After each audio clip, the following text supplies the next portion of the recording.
Welcome to Naked Spirituality, a video blog series of sacred attention therapy. My name is Rob Meager.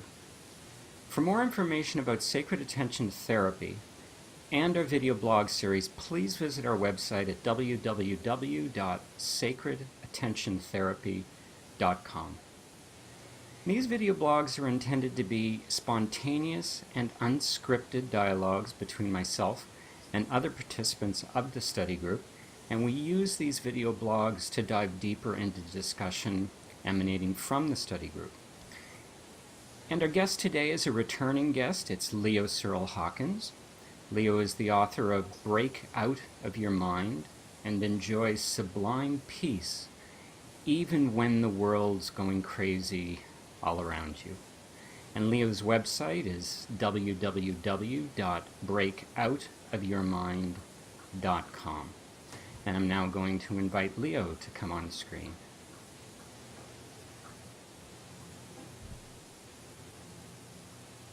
Hi, Rob. Hello, Leo.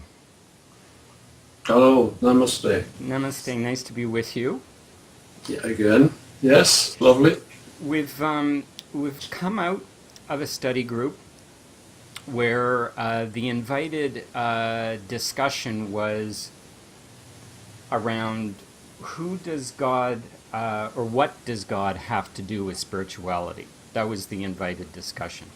Now, I'm going to ask us to come at that from a slightly different angle. I'm going to start us off with that and see where the discussion goes. I want to step back a little bit. Again, what the invited discussion is what does God have to do with spirituality? But I want to step back and ask you, because I'm always interested in talking with people about this, and that is, what or who is God? It's one of those words that conjures up many things to many different people, and I'm a big animal lover, and of course I do aspire to the idea that that God is simply dog spelt backwards. I can go with that, being a dog lover, and I'm being a little facetious and joking, but stepping back, what or who is God?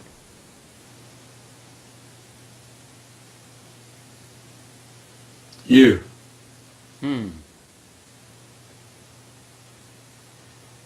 Which means then you. Yes. Mm-hmm. I often... Totally. That's right. That's right. I often get asked the question myself, and I always enjoy asking it to other people, and in some study and other study and discussion groups that I host on a weekly basis, and there's something that I've heard Eckhart Tolle speak about in regard to the question that has always resonated with me, and then I kind of take it and flow with it, and that is, God is the essence of life. God is the glue that binds all of existence together. And I can remember once writing a passage called The Epidermis of Reality. And it was to try and convey my understanding of what God was. And I wrote about the physical body having an epidermis, a covering around it. And this covering, which commonly is referred to as skin, and several layers of it, keeps everything together. So all our muscles, all our tendons, all the sinew, all the bones, it keeps everything together. Without this epidermis, it would all just fall apart. And makes it look pretty. And makes it look pretty. Thank you.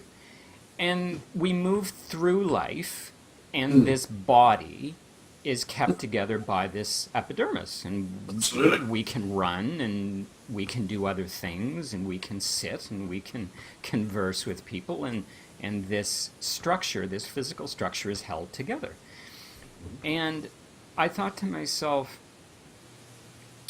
isn't it a rather limiting thought to think that I, in and of myself, is the only aspect of this existence? And I extended this concept of the epidermis of reality outwards to everything around me, and thought, when I look around and whatever it is I see, you know, if I turn to my right and I look out a window that's just over here, and I look out onto a beautiful garden and I see trees and I see flowers and I see birds, that reality is contained within an epidermis. There's something keeping all of that together, all of that connected. And I can move through that which I see, but it's all held together by this invisible, mysterious force. And it, for me, this invisible, mysterious force is what I refer to as God. This epidermis of reality, this substance, this energy that keeps everything together and connects everything. And without it, it simply wouldn't be. Any thoughts on that, Leo? And what are my thoughts about it?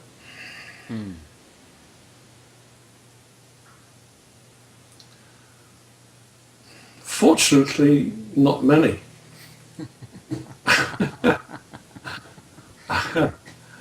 Really, God really and truly is simply a word, it's a sound, and it's a concept. The word God that points to a concept of God, and inevitably we have to form a concept, an imaginary structure in order to think about it. So whatever we think about, we're not ever actually thinking about the reality of God. We can only think about our concept of God. But by the definition of the nature of God consciousness, or self-consciousness, whatever label we put onto this. So really it's impossible, in my perception, to actually think about God. Can you remember a time in your life, in this time and space, where you did find yourself thinking about God more than you do now? Or were you always in this presence?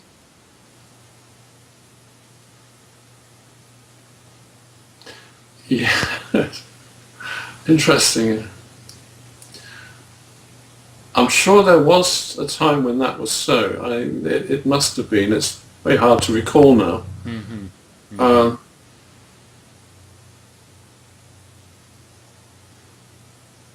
And that was just simply due to my own confusion, misunderstanding as to the nature of God, nature of divinity, or oneself, or all point to the same, I believe. And also, I found myself getting very confused, because, as you know, I was graced to have this awakening to the nature of our own divinity when only 18. But I didn't know what had happened. I really had not the slightest idea what was going on. And so I, over the years, read a lot and studied a lot with teachers. And sometimes I feel I was led astray, because even what I've observed, is only my perception, is that there are many teachers, we should say, on the world stage who perhaps are not as awakened as they would like to think they are. So therefore the words that they speak are not necessarily coming from a truly awakened consciousness. And I took those on board, I think, to my detriment. And another aspect I've noticed, even with great masters like Ramana Maharshi, for example. Now, Ramana didn't speak English. I think he might, it was either Tamil or some other dialect that he spoke. Mm-hmm. All his words had to be translated into English, almost certainly by people who were not at his level, should we say, of awakening. And there's something gets lost in the translation. Mm-hmm. And I've found to my detriment taking on board even those teachings from a truly awakened master like Ramana. And also something else I've noticed, perhaps there's a third factor that comes in here, which I've noticed, is that when someone like Ramana, for example, is in satsang, he's talking to a particular student, he talks to that student in ways that are appropriate for that student in that particular life situation at that particular point in time. Out of that emerges the books that are, attributed to him, and mostly transcripts. And I think there is a real danger in taking the words that even a genuine teacher or master like Ramana speaks and then generalizing them out as something to be hung on to as being the truth, and then trying to live our lives according to those little sound bites of teaching that were actually uttered to one person at a particular point in time for the purpose of trying to awaken that one person. And I notice this generalization of these teachings out, and they become like, the gospel, and this is the way it is. And it's not true, really. Mm-hmm. And especially if we keep following Ramana, he just happens to be one of my teachers, is that he said very, very clearly that his true teaching was silence. Yes. So all the words, all the teachings, all the practices are designed only to bring us into silence, where we can receive the true teachings in silence. Mm-hmm. That's my perception of it. And as you referred to a few minutes ago, the idea of coming into communion with our truth, not someone else's truth, even as it may be offered or extended through an enlightened being, but our truth. Yes. Yeah. A few minutes ago, you talked about having been in the company of individuals who talked about being awakened, but you came to realize that you were being led astray, or you felt you were being led astray. I didn't actually use those words. I think I can't remember exactly what I said, but that would imply that they were somehow doing something disreputable, perhaps. I don't feel that they were trying to lead me astray. I feel that perhaps I led myself astray through my own ignorance and misunderstanding, and not realizing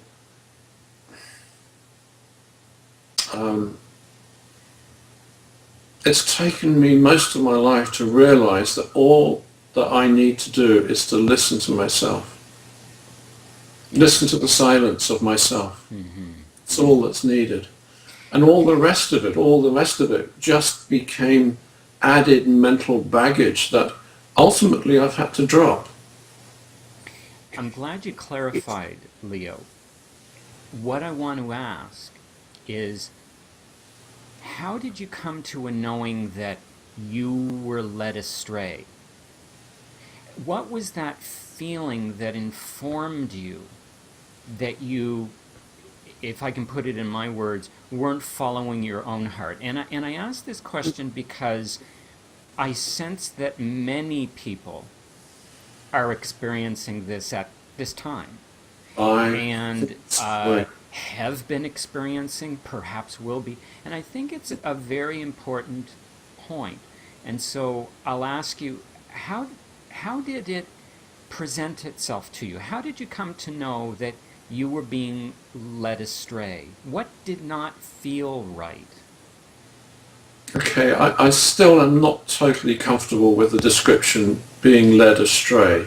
Okay. It does seem to imply something less than worthy on the part of the teachings of the teachers. I don't think many people consciously try to lead their students astray. Mm-hmm. Very few. Mm-hmm. There are some, obviously, like the real hardcore cults and so on, like Jonestown and so on, but Mm-hmm. they're really in the minority, I think. Mm-hmm. The vast majority of the time, what I believe happens is that people have a certain degree of awakening and then think that's it, and then proceed to start teaching from their limited awakening. You could say perhaps they have one eye open, and because they've got one eye open, they've got more eyes open than most people who are blind. But the teachers that have both eyes open seem to be relatively rare. I just wanted to clarify that, because I don't want in any way this to be perceived as being judgmental of teachers. I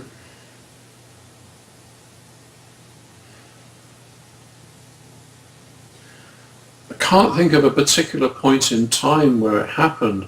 It seems to have been a gradual process of dropping away. And as the thought structures that still remain rise from the subconscious to be released and resolved, some of those thoughts, there's more and more clarity. So, yeah, as part of that process of releasing the thought structures that I used to think I was, I used to believe that I was a thought structure of some kind. Well, it seems rather silly looking back on it, but anyway.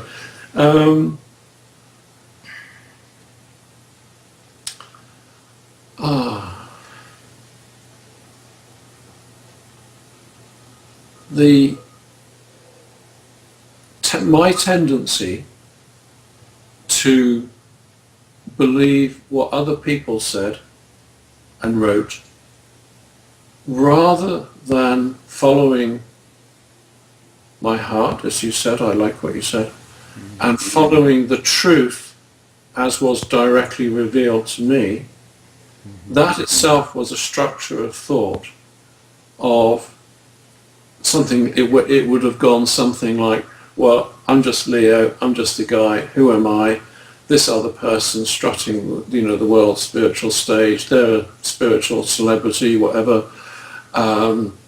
Therefore, they must be right and I must be wrong.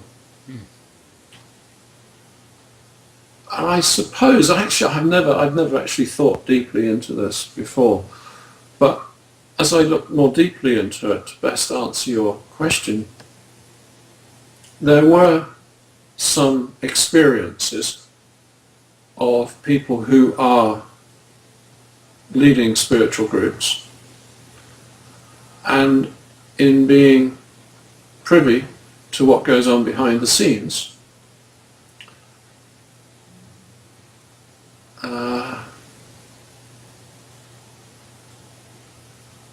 I developed some reservations about what was being taught. Mm-hmm. And I also noticed in my own experience that when I'm with a client, in a coaching or therapeutic or I'm teaching meditation, then there's a real presence that guides those sessions. Mm-hmm. And I think most therapists and coaches are familiar with this. When we totally, put Leo to one side, put Leo over there and pick him up later if we like. And then there's this total focus of attention on the client. Mm-hmm. very little, if anything, going on inside, and then it's pure spontaneous what happens. And then those sessions can be really, really powerful. And I became very aware that although I could function at that level during a session with an individual, and I could function at that level when talking to a group of people, or leading a group meditation, for example. When I took a really honest look at the rest of my life, it wasn't quite the same. There wasn't consistency. Outside of the one-to-one session or outside of the groups, the egoic structures of ignorance, basically, of delusion, tended to kick back in again. And I noticed this in myself,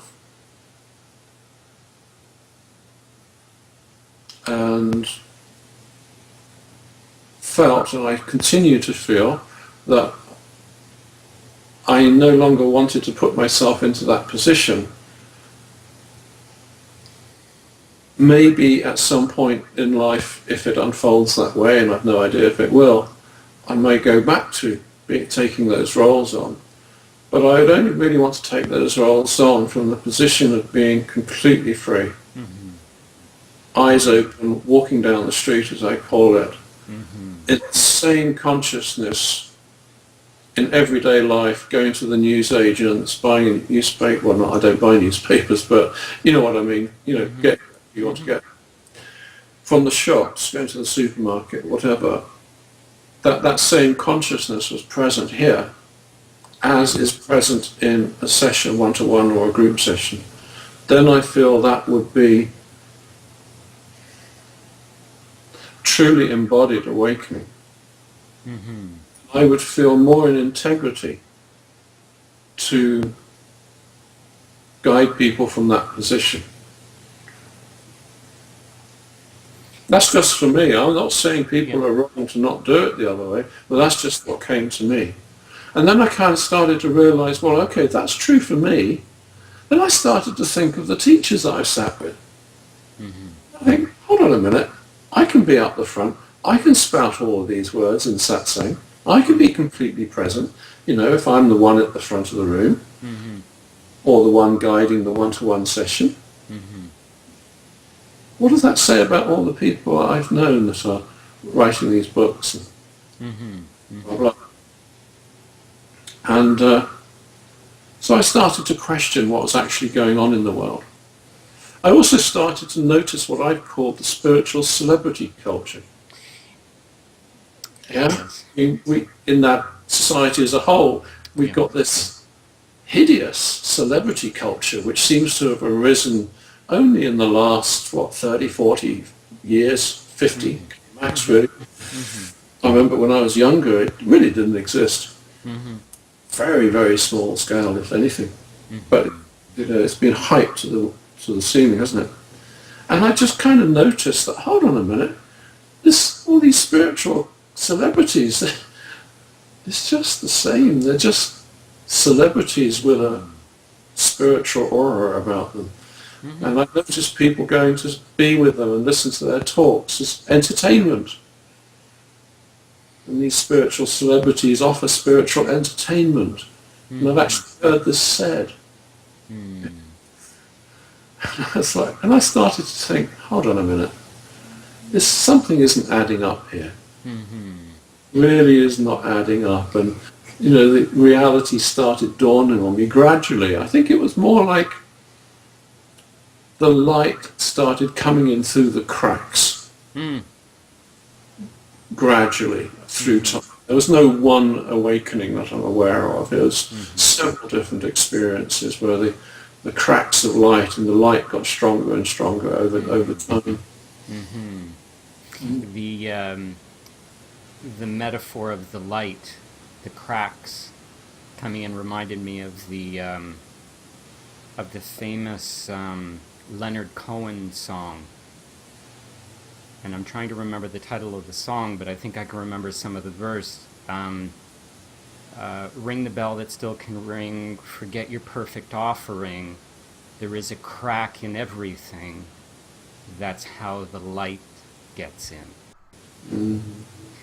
I want to back up a few minutes. When you began sharing about an awareness for yourself of the way you were when you were with a client is the way you wanted to be in all other areas of your life. I'm paraphrasing. And one of the beautiful messages I received from you in that was the message of compassion for yourself. Yeah. Compassion for allowing yourself to let go of these other aspects of yourself that you no longer wanted to carry around. You no longer wanted to have to put on a certain suit in order to be in a certain place. You just wanted to be, if I can use the metaphor of the series, you just wanted to be naked. You wanted to be you. Exactly. In all circumstances. Yes. And my experience, Leo, is that takes a lot of compassion towards oneself. Yes, I agree. There's forgiveness, at least my experience has been there's forgiveness involved in that process, but a lot of compassion to allow yourself to simply be you, your authentic self, Yes. and courageous enough to be your authentic self. Yeah. In all situations. It really is literally the title of this series, isn't it? Naked Spirituality. It's naked of what? It's naked of the thought structures that we used to imagine that we were, including the thought structures like something like, I am a spiritual teacher. Yes. Or, I'm more enlightened than thou, and all the rest of it. Or, I'm more enlightened than my students.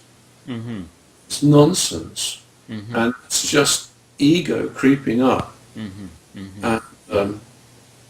And those thought structures, I believe, are the clothes we tend to wear, the veils that we tend to wear, that we imagine that we're wearing. That's right. We imagine that we're wearing, very much like the Emperor's New Clothes is such a powerful story, right? So we imagine that we're wearing these mental clothes of identity, but actually it's just our imagination. There's nothing there at all. And yet we imagine that we are clothed to somehow protect ourselves, to make ourselves feel better than other people, blah, blah, blah. Maybe to survive in some way, to get approval and control from other people, and so on and so forth. But it's these mental clothes, I believe, that really need to be dropped. Because we can take our physical clothes off and be naked physically. That's pretty easy to do. I mean, there's not really much of a problem with that. But taking our mental clothes off is, wow, that's challenging, right? And to be completely naked mentally, emotionally, and consciously with other people, with life, it's, I mean, that's kind of it for me, I guess, really. I think, I mean, you've pointed me to an understanding that I hadn't quite seen before, but that's it, really. And it does require great self-compassion. It does. For sure. It does. Definitely. Very, very powerful.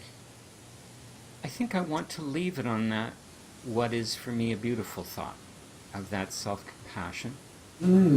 And look forward to our next video blog, Leo, and thank you for sharing today. Thank you. It's, as always, it's a delight. Time's gone so fast. I just looked at the clock. I couldn't believe how quickly it's gone. Time flies when we're having fun. Doesn't. Thanks again, Leo. Namaste, Robert. Namaste. Bye. Bye-bye.